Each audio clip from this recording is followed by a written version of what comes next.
Hello all, today I'm going to show you the tips and tricks of IV line insertion, what all to keep ready, and what are the basics of IV line insertions, and also if the hand is edematous, how do you get in bigger cannulas during surgery and anesthesia, and how to use ultrasound in IV line insertion, how to put pediatric IV lines, and also what are the new apps which are available in cell phone to put IV lines.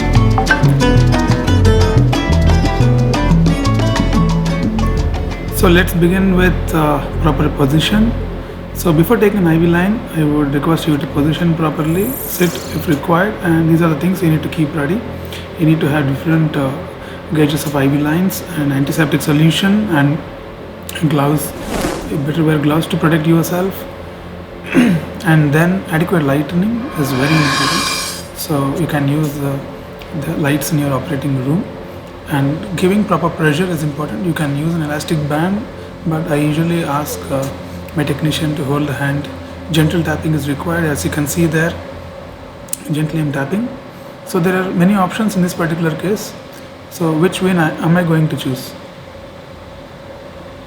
So this is the one which I'm going to choose, because most of the times I felt the vein is larger in caliber and also easy to thread.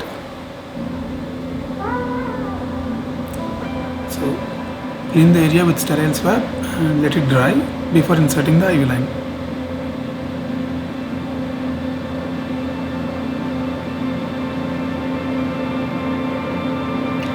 So here I am taking an 18 gauge.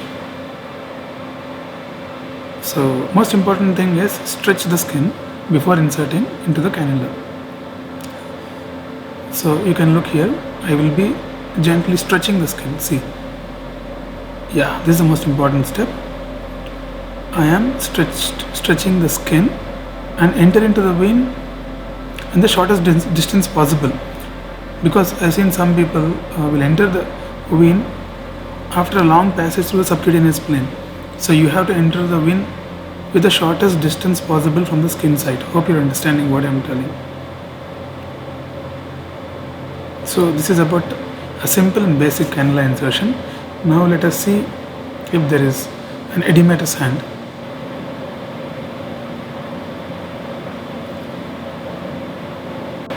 So in edematous hands, the most important thing is you have to go with the feel of the vein. So here you can see I am actually feeling the vein, and actually I could feel that there is a vein. And here I am going with a 16 gauge cannula, since it is a major surgery.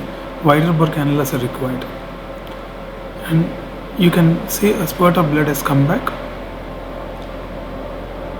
and but I actually punctured the posterior wall of the vein. So I actually came back little and then forwarded it so that I could stay inside the vein lumen. And if in edematous limbs, if you are not able to see, or multiple surgeries patient has undergone, then it is better to use an ultrasound. Here you can see, so here what you are seeing is an artery. You can see the pulsation, that is not the vein, and I will show you the vein.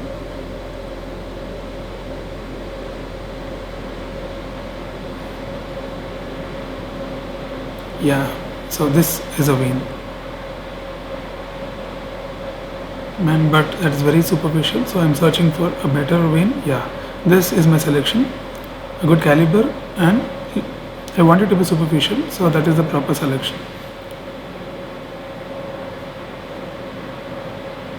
Coming to the pediatric, rules are the same, but since the veins are not visible here, you have to go with the feel, and the pressure application in the pediatric should be moderate, not like adult. And here you will not see the vein like how you see in adult. Here you would actually see a black color mark, and actually entered into the vein here after understanding that below the black color mark is the vein there, and slowly I am threading a 24 gauge cannula.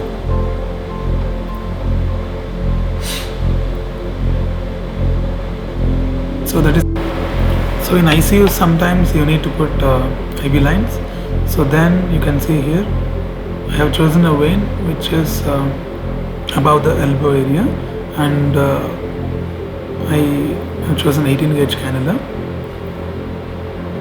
and you can see now I will try to enter. Yeah, this is out of the plane technique, and you can see I'm gently entering into the, I'm touching the lateral wall. I have to go little medial here. Yeah, wait. Yes, I've gone through and through and then came back, and you can see the vein is, the cannula is in the vein.